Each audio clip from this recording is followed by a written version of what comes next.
You're listening to your favorite podcaster's favorite podcast with David and Kayne.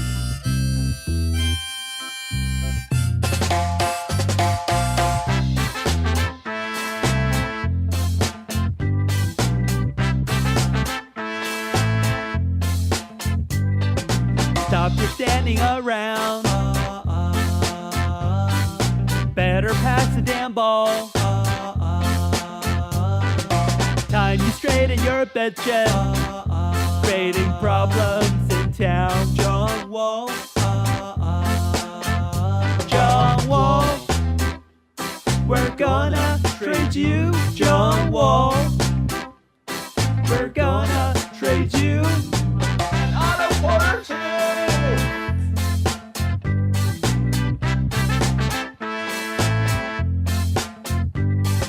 Stop your eating all day. Time you rid of your drinking. Better think of your weight now, else you'll wind up like Mellow. John Wall. John Wall. We're gonna trade you, John Wall. We're gonna trade you an auto porter too. Okay, that's enough of that. By the special. Are they Canadian?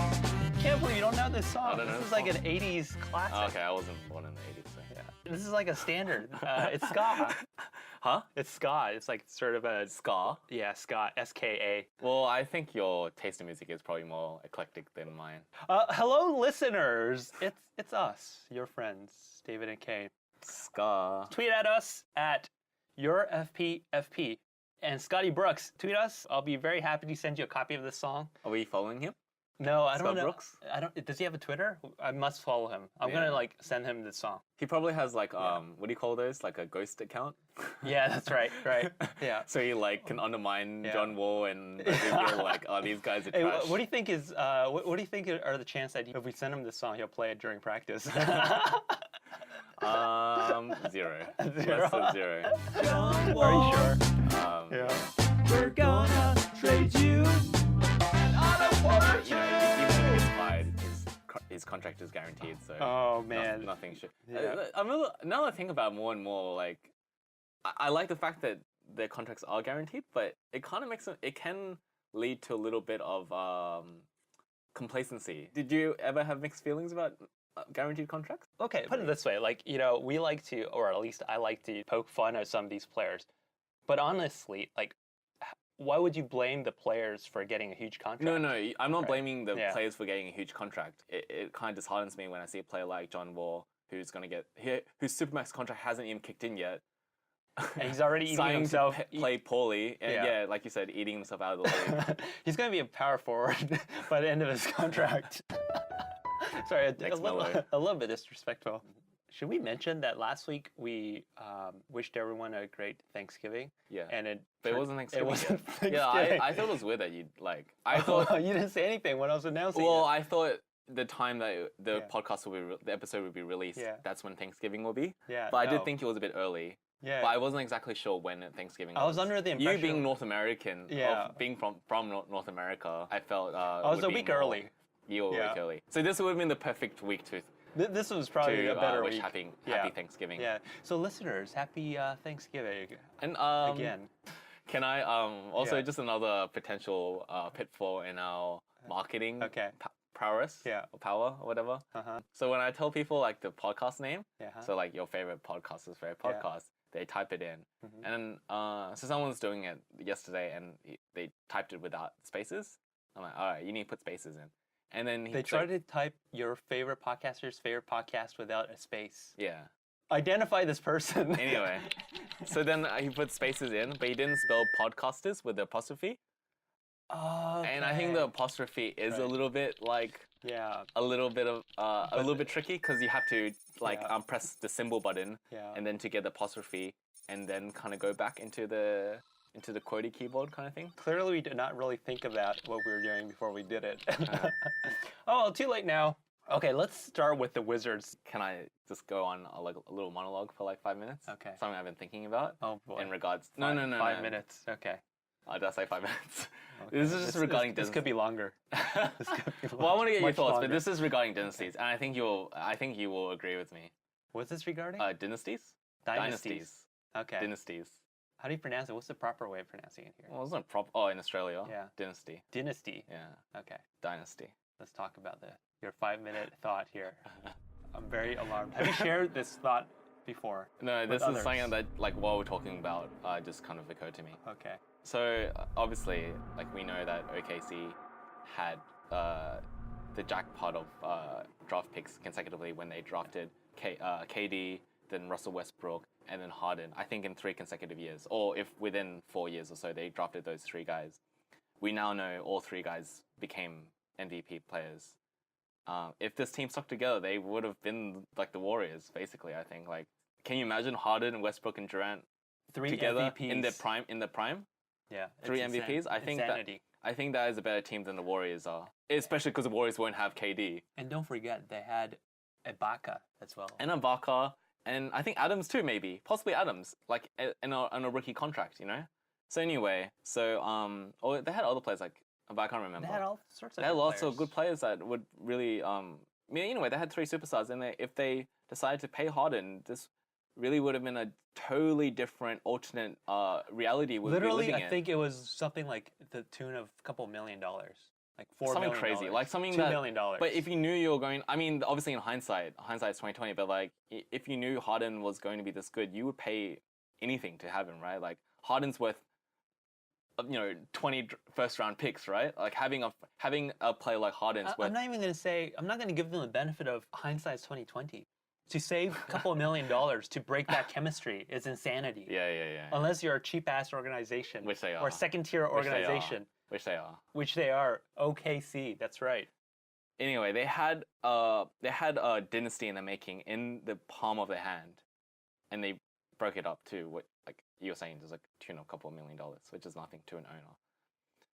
The Philadelphia Sixers also try to build a dynasty in a different way, kind of similar in terms of, like, losing a lot of games, but in a much longer time span, where they drafted, they had first-round picks after first-round picks.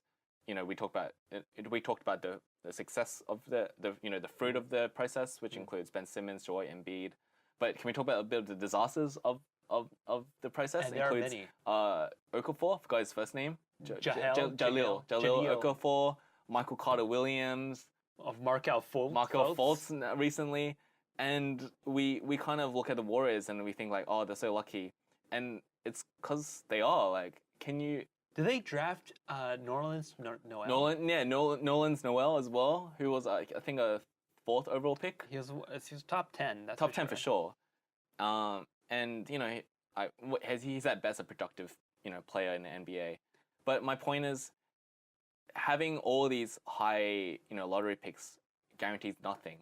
And when it comes to dynasties, it's like so few and far between, in terms of getting players that can actually make you a team to last a decade. And the Warriors lucked out. They drafted Clay, towards the end of the lottery. They drafted Draymond in the 2nd round. They got Steph at a 7th overall pick. And I don't think, if I remind you, the 2 players that got picked before him were both by the Minnesota Timberwolves.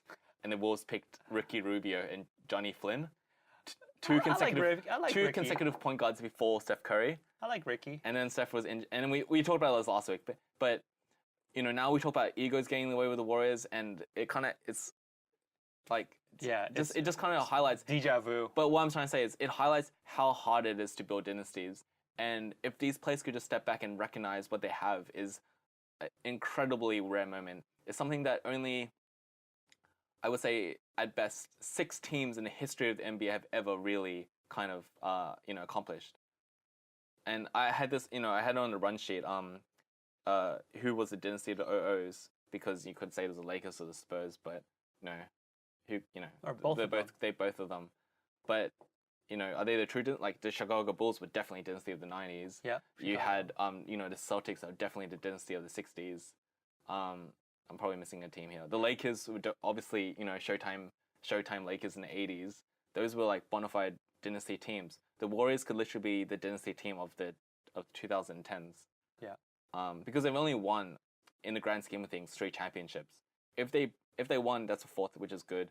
But we're not, now we're reaching 2020, and it's also temporary, and it will just kind of get left behind, because the Spurs also won 3 championships in the span of 5 years as well. But they're not kind of looked upon as a team kind of like the Bulls or anything. It's a different it doesn't type have of it's a different type of dynasty. They were It totally is. They never won consecutive years in a row. Yeah. Which is true. So if they get a 3-peat, it's something that's so rare, and maybe they just say, "Yep, we got a 3-peat. Let's get our money elsewhere," kind of thing. But I think they have a chance to get a 4-peat, 5-peat, 6-peat. It's something that it would be so rare and really would kind of cement their status as one of the best teams of all time. So that's my little diatribe. What do you think? Well, it reminds me of something that Dwayne Wade said. You're saying, when you have a moment like this, an opportunity like this, you need to just be all in and take it. You need to go all in, and you need to embrace that opportunity. You can't be selfish. You can't let little things kind of get in your way, because they're just little things that is preventing you from greatness, like ultimate greatness. For someone like Draymond, he tasted winning so early. He won the championship in his 3rd season, Draymond. Dwayne Wade also won in his 3rd season, right? Okay. And I remember in an interview, Dwayne Wade saying something to the effect of, when I won that first championship, I thought I'd be here, back here again and again and again, right? Yeah. 6 years later, he won it again. Yeah. But we have to remember, before that, they had to go through a rebuilding process. Yeah. And during that rebuilding phase, the thought of a championship was just so distant. It's so distant.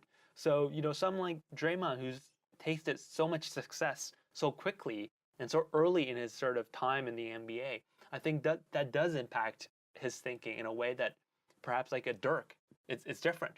Dirk played, 15 years before he won anything, right? There's only one champion, and that's what really matters. Yeah. No one's keeping track of who comes 2nd or 3rd place. No. Well, 3rd place. Who's 3rd place in this instance? 3rd place? I don't know. Who's 3rd place? Did they get a medal? Can you imagine, kind of like how they have the World Cup, the 3rd place match? Yeah, surely we can give Melo a 3rd place. That'll be kind of fun, actually. What do you think the odds? What do you think the incentive will be for a 3rd place matchup? Oh, incentive. Yeah. Like a Tiemann Stokes teammate award. Just one game. Maybe so the 2 teams that lost the conference finals, they will verse each other. I think there should only be one winner. There shouldn't be 2nd place and 3rd place. Well, there is kind of a 2nd place automatically because of the finals. Yeah, but I'm saying that shouldn't even be a thing. So everyone loses. Everyone loses. There's only one winner. There's only one winner. Everyone else is 2nd place. Because there is I think in NFL there's this funny, because in the NBA there's a lottery, so it kind of makes it, so it kind of forces teams to not just tank. Yeah. It kind of gives them it means even if you had a bad season, it doesn't necessarily mean you'll get the 1st overall pick. Right. In an NFL, there's none of that. If you have the lowest amount of wins, you get the 1st overall pick. You should not award teams for losing or for doing terrible. Yeah, you reckon? Yeah. Or how would the bad teams get better? It's up to them. I don't know how they're getting better. They don't get. If you're sucking in your job, would you get special incentives versus your other colleagues? If you can't win, then maybe we need to move your franchise to elsewhere. Well, I think that's the case in Europe. Once again, you don't follow soccer, but in soccer, if your team fails badly, you get relegated to a lower division. Yeah, exactly. But in the NFL and NBA, there aren't there's a team. You go into the New Jersey Nets. The Phoenix Suns aren't going to the D League. Yeah, well, they should. Huh? They should. Well, I mean, look, we'll take Booker. Put Booker in LA. I think that would be interesting. That would really prevent teams from tanking, though, for sure. Seriously, where else in society do you reward people for doing a shitty job, right? You have still a draft lottery, but then it'll be just totally random. You don't get advantage for being a terrible team. And if you consistently are terrible, then maybe this team should not be under this ownership or in this city. Anyway, we're semi-variables. Yeah, we've went way, way, way off track. And looking at this run sheet, we have covered none of our topics. Do we actually talk about the Wizards? We didn't really talk about the Wizards. Fuck them. Okay, fuck them. I'm done. I was gonna say, I wrote on my own personal notes that I'm sick of talking about the Wizards and the Sixers. John Wall, we're gonna trade you. And Okay, so this is probably the only kind of major news of the week. And I don't know if you watched any Thanksgiving football games, but one of the touchdowns, like their last celebrations in NFL, one of the celebrations was Michael Fultz free throw form. Like doing the the tossing the one of the like wide receivers in the Dallas Cowboys. Well, now apparently, shortly after he he's showing his new free throw form, he's now taking a leave of absence from the organization. Yeah. He's gone from the team because of an apparently he has a wrist injury and he's seeking external medical advice. Yeah. Which is really, to me, it's a big signal that he wants out. He wants out. He doesn't want to play for the Sixers I'm anymore. really surprised. It's already apparent that his psyche and his There's mindset, something broken there. it's too fragile, and I don't think it could ever be repaired in Philadelphia. Right. Like the organization has poured the resources, and the coaches and players and teammates have done everything they can do to help develop him to the player, at least to what he was in Washington. Yeah. I mean, he should be better than what he was when he was a 19-year-old, right?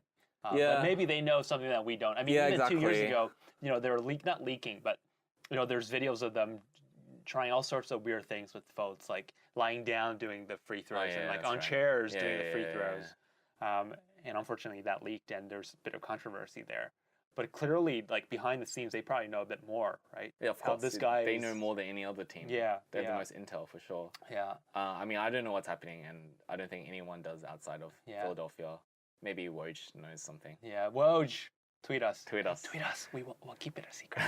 Tweet us. No one listens to us anyway. No. Hey, don't say that. Woj. Just between you and us. You're FPFP. Speaking of other high draft pick busts, how about D'Angelo Russell? Come on. I had to bring it up. I'm sorry. He scored 2 points today. Really? Yeah. Oh, fuck me. You didn't watch the game? It was at 4 a.m. Oh, okay. Yeah. What do you mean? You wake up don't you wake up every week to watch the NFL? But I just kind of stopped doing that now. Okay, that's probably a good thing. Yeah, he scored 5 points. Sorry. Well, another example of number 2 pick, only from a couple years ago, and really hasn't. I mean, what are they going to do with this guy? He's not a franchise player? I think he is. Apart from today's performance, I think there is a chance that he's doing well. He still has a chance to be re-signed by the Nets. Hopefully, I mean, I would ideally, as a Nets fan, not want him to be re-signed as a max contract. Yeah. It's 3 years. This is his 3rd year in the league, right? Yeah, this is 3rd year in the league, yeah. Or 3rd year, yeah. 3rd year. So at some point, you sort of are what you are. Yeah, no, I agree. I do agree. I feel like it's hard to say. All right, next, let's do some rapid fire topics. We're 20 games into the season now? 20 games. So we're definitely a quarter. Yeah, we reached the quarter pole of the season. Okay. Who's your MVP? Giannis. The Greek Freak. The Greek Freak. Okay, what's he averaging? No, I don't know. What? More than anything, if you ever watch him play, he's become the most dominant player. Like one of the most dominant players. Like he already was last season.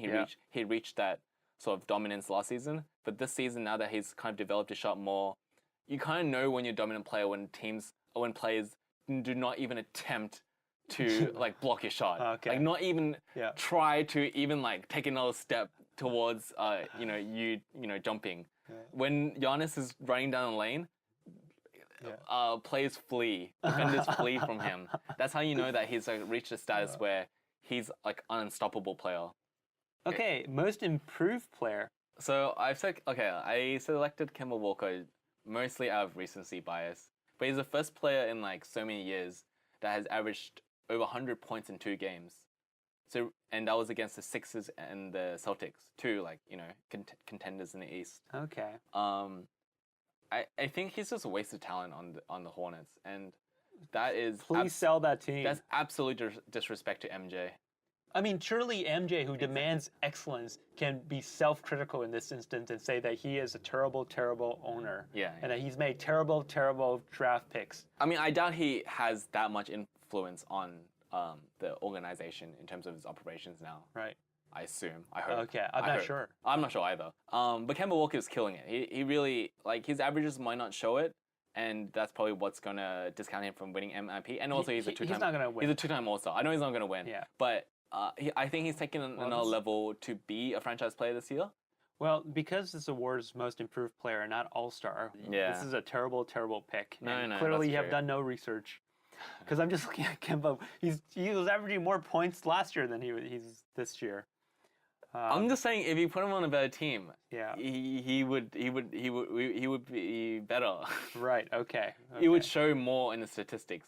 But right now, a lot of it's wasted. I'm saying a lot of his production and his effort is wasted being on this Hornets team. I picked the correct answer here, and which is JaVale McGee. Yeah, he has shown a lot of Very, improvement. very But in the past impressive. few, okay, what's it? If you look at the stats the last 5 years, he was getting like less than 5 points a game, 3 points a game, 6 points a game.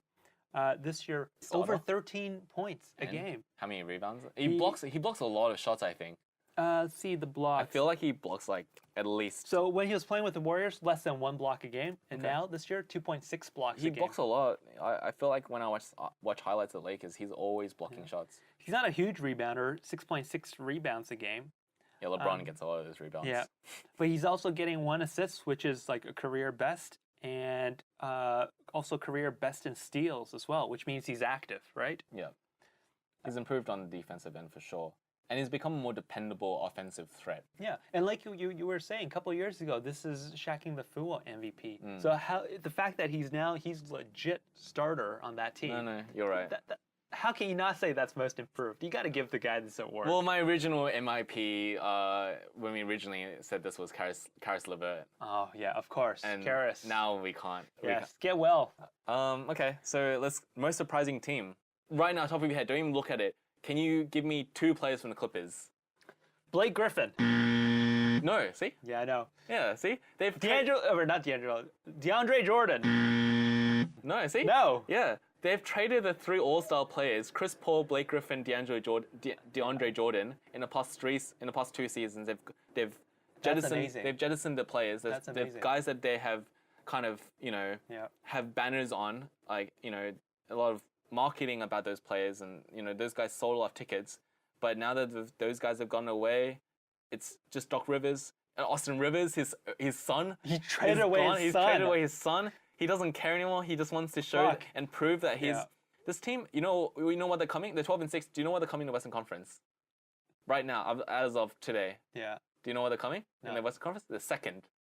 That is second fun. in the Western Conference. That is crazy. They're second Oh my in the God. Western Conference. Yeah. I'm so very, very surprised. And that's amazing. I think you're right. I mean, that obviously coincides with the Warriors, slide. But still, And because you'll be surprised who the top 3 teams are. It won't stay like this. The top 3 teams in the Western Conference right now are the Blazers, the Clippers, and the Grizzlies. Yeah, Grizzlies? I'm not joking. The Grizzlies. Mike Conley is playing out of his mind right now. Is Charlie Parsons averaging double figures?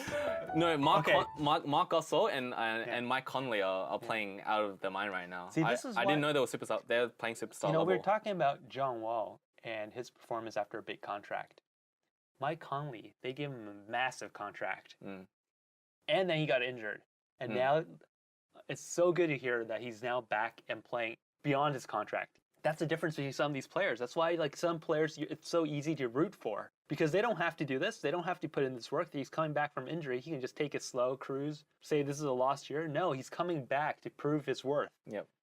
John Wall, not so much. Okay, maybe Mike Conley has always been underrated in that regard. Yeah. Like he's been a tough player, but hasn't really had that acclaim as being a star player. So finally, we have the most disappointing team, and an easy one for me. This is the Washington Generals, formerly known as the Wizards. Yeah, and I said I'm sick of talking about the Wizards. Yeah, so we don't have to talk. We talked about them previously. It's just a dumpster fire. Yeah. I mean, do whatever you can to get rid of John Loading it Wall. on them. I picked the Suns. I won't go into it too much, but I just think when we see other teams like the Kings and the Clippers and the Grizzlies take the next step with some of their draft picks, this is a team that has a star player in Devin Booker. They have a first overall pick in DeAndre Ayton. They have last year's 4th overall pick in Josh Jackson. Just innocuous players that just. I'm surprised you picked the Suns. I mean, they shouldn't be in the NBA. Yeah, they should be relegated. They should be Seriously, relegated to like, D-League. Does this team deserve to get another like first round pick? Well, they should, but they haven't proven that they're able to convert. Except Devin Booker. Devin Booker wasn't even a top He wasn't a top 10 pick. He wasn't a top pick. He was picked after D'Angelo. Oh yeah, way obviously, after. right? Way Yeah, after, it was right? like I think it was the 10th pick in that draft. Yeah, this team is super disappointed. They're going to finish one of the worst teams this year, right? And we're going to reward them with Yeah. top picks. Oh, okay. So you want to see all these great players go to like a crap team? Yeah. How's that making things more competitive? I don't want to see like, and how many more years as a fan do we have to wait until this team then builds up? Also, just talking about good players going to bad teams, there's a chance that the Cavs, if the odds come out in the favor, the Cavs get the number one overall pick, which they would probably use on Zion, which means that now they have another sort of, generational player on the team. And Again. are you saying this is good for the fans? I'm saying there's a chance that, in 3 years' time when LeBron's contract runs out, little LeBron James Jr. Declares for the NBA draft. Zion is a good player. He's young. LeBron James Jr. gets drafted again because the Cavs have been tanking, and they get LeBron James Jr. for the wherever he's drafted, and then LeBron James Sr. Interesting. joins this team again with Zion, LeBron James Jr., LeBron James Sr., and Kyle Korver. Kyle Korver, like a 45-year-old Kyle Still Korver. shooting, yeah. Yeah, you have to shoot from half court because he can't make it back like that quickly. Yeah, just cherry picking. Doesn't even go for layups there. He just stays in a spot. Yeah. The Kyle Korver position. Yeah. Now we have to get serious. Now we have to get serious. Oh, I'm hungry. We have to get serious. This episode feels more serious than the rape episode. This is the funny thing. The rape episode. After the rape episode, it felt so like heavy. You definitely added some levity to it. Yeah. With post work, but in contrast to the first two episodes, it was much heavier than the first two in terms of content. Because afterwards, I was like, who the fuck wants to listen to this? Just like this show. This is like we're talking about rape, and I was asking you questions like, does that change your impact that the players that you follow are rapists? I think these are important questions, and we won't get into it. We won't get into it. But they were important questions, and I'm glad that it, the 4 listeners got to listen to it. Yeah. Oh, can we talk about Should we talk about listeners? Let's talk about our listenership. So, let me just check. Let's just check our listenership. The big announcement from us is that with our previous episode, we have now reached triple digits in total listenership. We've reached the big 100. We've reached over 100 now. So shout out to our listeners. We love you, and please keep tweeting at us. It's to celebrate. While I get this, to celebrate.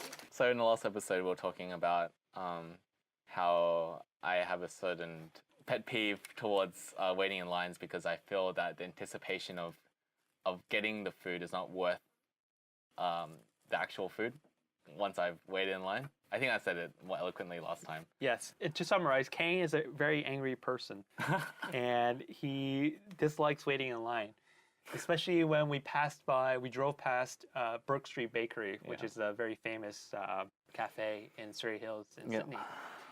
And he made some sly comment like, oh, why are these people waiting in line? I don't understand why people wait in line. And then he proceeded to badmouth Brook Street Bakery, even though I couldn't really actually determine whether he actually tried Brook Street Bakery before or not. I actually also wrote down, just in relation to that story, one day, have you ever heard of Baskin Robbins free ice cream day? Yeah. It's on a specific day, but no. I can't remember. Anyway, I know Baskin Robbins though. Huh? I know Baskin. Yeah, so Baskin Robbins, the company, has a free ice cream day, whatever day it is. And one time when I was in uni, I went with my friends to the cinema at Broadway. I don't know if you're familiar with that cinema. Yep. But how there's a Baskin Robbins? I remembered someone's like, oh, it's free ice cream day at Baskin Robbins. Like, oh, cool, I'm gonna get some. And as I was standing in front of the line, unbeknownst to me, there was this huge ass queue that was from the cinema out into the parking lot. You know, literally, so 100 meters out in the parking lot. And at first I was thinking oh, I'll just wait in line. I'll just get something. It's free ice cream. Oh, that's good. Yeah. Who doesn't like ice cream? But then when I realized how long the line is, I was like, why the fuck are people waiting in line this long to get ice cream. Like, have you never had ice cream before that you will wait in line literally 30 minutes to get a free scoop of ice cream? Would you wait in line for a scoop of ice cream? Was it free? It was free. I'll probably go get seconds. So you wait in line for... No, I'm just kidding. No, I wouldn't. Like, it's crazy. And there's a lot of people waiting in line to get free ice cream. Yeah. Like, it's not worth... I would pay $4, which is the cost of a scoop of ice cream, not to wait in line. Oh boy. Right? Would you? No, I wouldn't. But yeah, like people were literally waiting like a long time. Like, cause I was there waiting, like just hanging around a little bit before going to the movies. Yeah. And like waiting for some friends. So and while I was waiting, I thought, like, did you wait in? You didn't wait in line. I didn't wait in line. I went to the front. Yeah. And then I think someone said to me, or maybe I just realized, like as I was looking at the flavors, I was like, oh, I'll wait in line. And as like I was like kind of slowly stepping back, like each person. I was like, because you know how like it curves, like you know where there's like an arcade next to it, and then there's a parking lot. As I was like kind of walking out, like I was like, okay, I'm gonna wait here, and I'm gonna wait here. I then like it started to dawn on me like this line is huge. Yeah. And then as I stepped out of the cinema and looked out, it was like going into the car park, like past the glass screen doors, into the parking lot. Yeah, it just boggles my mind. Did you judge them? Yeah, like, and I said, as you walked past those what, queues? have you guys never tried ice cream before? Like, is it so good? Is that what you said to them? Is this Baskin Robbins ice cream so good that you would wait 30 minutes for what you should have done is like walked into the supermarket and got like a Baskin Robbins ice cream. Yeah, just gone to the 7-Eleven and just ate in front of them. ate in front of them as you go past the line. And you go, suck it, bitches! Because unlike Baskin Robbins, like Burke Street always has lines. Like pretty much every weekend it has a line, right? It has, as far as I can tell, it has lines at all hours of the day. How long would you say those lines would be? The lines aren't super long. But they do go outside the store, obviously. It's always, well, the store, because it's a small store. It's just a small store. It's like a storefront with maybe like only six seats. Yeah. So there's always people, and I'm talking about like 2 o'clock because I'm working from home recently. Yeah. So I was there like in the afternoons and stuff, just walking past. Even in the afternoon, it's busy.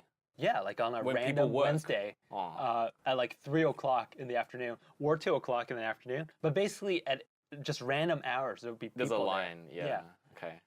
But anyway, so what I have here is a selection of the typical stuff that you get at Burke Street. I got a croissant here. Oh, nice. And so I've bought just because they serve all sorts of different stuff. But I've said to really evaluate the quality of this, you got to go with some of the classics. Yeah, of course. Stuff. You have to have a control. Let me give you a croissant, and I'm gonna have you describe it, and then have a taste.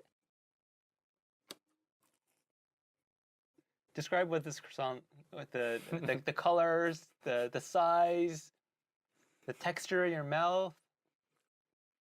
It's good. It's creamy. It's like buttery. It's you know, like usually croissants are a little bit flaky. Yeah. Like the inside are like really wispy inside. Yeah. This one is quite good because it's really condensed. Okay. Like the bread parts, they're really condensed and like solid. It's pretty good. Okay. Actually. But I like croissant. I could go to Woolworths and eat a croissant and I'll be like the same. Like I'm saying is if I wanted a croissant, I wouldn't go to Burke Street Bakery. Right. It's good. It is a good croissant. Okay. I think it's good. That's interesting because that wasn't Burke Street. That was discounted. That was discounted Woolies pastry. I knew you would do this. See, this is my point. So I made that point before I had it. Oh, did you know though? You didn't know. No, I didn't know. Yeah, but you said it was pretty good. Yeah, I think it tastes fine. Okay, let's try this. I think it's good. Okay. Yeah, it's good because it only expired yesterday. Honestly. So is this okay? This is look, Burke Street. This look much fancier. Okay. Okay, describe what's the difference between what you had. Okay. I'll give you another one to compare. Can you describe what's the difference between the two?